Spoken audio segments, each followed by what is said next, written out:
Hello, welcome back to Frogboy X1 Gaming. I'm Andrew, and today I want to talk a little bit about Jedi Survivor. So if you like this content, don't forget to like and subscribe. I'm not gonna do any spoilers or anything like that. I just want to talk about the performance across PC, Xbox Series X, and Xbox Series S.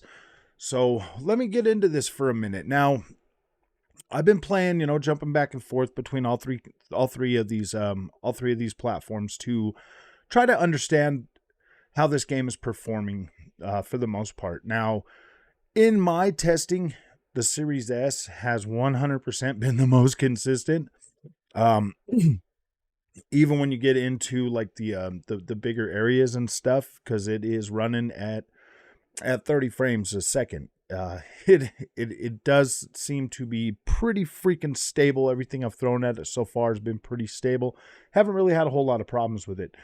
Xbox Series X, quality mode, 30 frames per second, feels pretty good as well. Looks pretty decent. It runs pretty well in the 30 frames per second mode. Performance mode though, man, if you don't got a VRR TV, I can't recommend playing that, and I definitely can't recommend playing that on a 4K screen. Just the visuals don't hold up. The frame rate's not exactly there if you don't have VRR. So yeah, I don't know. So I don't recommend really, really picking that up for the Series X at the moment right now. It's just a little bit, performance isn't really there. If you're one of them people that have to have, like, the locked 60 frames a second and the beautiful image and stuff, this game is not going to please a lot of people. But in my overall playing on the Series X version, I live streamed over like for an hour tonight, live streamed that.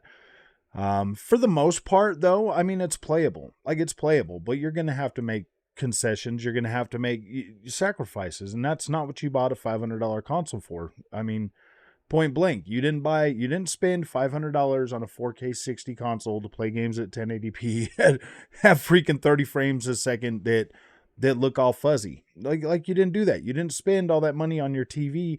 You didn't spend $1,500 or eight to $1,500 on a TV to play a fuzzy, blurry mess. You didn't do that. So yeah, this one here is a little bit rougher to recommend on, on the consoles, man. And then I haven't had the opportunity to play on the PlayStation 5, so I don't know how that version feels, looks, or how it is. But I can go from my experience on the Xbox and the PC that it probably isn't great over there either. When we talk about the PC version, that is the version for me that feels the best. It literally feels the best. I can run it at high frame rate. When I was in the big city part at first, I was like 40 to 60 frames a second. But right when I got to the other the Koba, oh my gosh, man! Like now it's in the 70s, like consistently in the 70s. So I don't know. That's probably the platform I'm going to continue playing through on it. Bought it on the Xbox so that my daughter can play it. She's having a good time. She's on Series S. She's not having a big issue with the game. She's really enjoying it.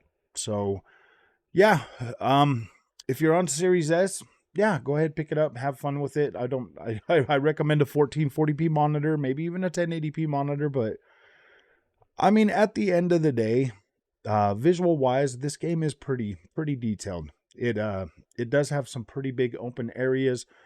The the maps are looking better. The combat pretty much feels the same. There's some new stuff in there so far that I found that's like, wow, this is kind of cool.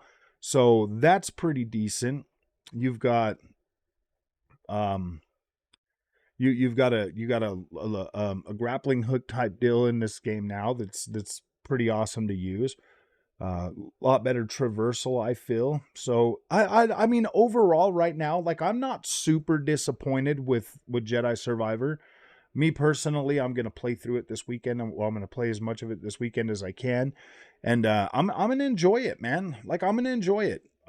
Obviously, it's got freaking problems. Obviously, it's got issues, but I'm gonna enjoy it, man. I spent $70 on it. I want to enjoy it. Am I gonna have time later down the road when other games are coming out to play it? No, I'm not. I'm probably gonna try to get as much play out of this game right now as I can, and then hopefully after it gets patched, it'll be able to go back and play some more of it, and maybe do some of the side stuff that I don't do while I'm playing through it now. But yeah, man, this kind of sucks. It's getting a little bit out of hand with these developers selling us these games for $70 and then having them not be finished, man. It's getting a little bit it's getting a little bit bothersome, to be completely honest with you. And all the negative pushback against Game Pass and PlayStation Plus. I mean, seriously, guys, we're paying $70 for these games, and they're not finished sometimes.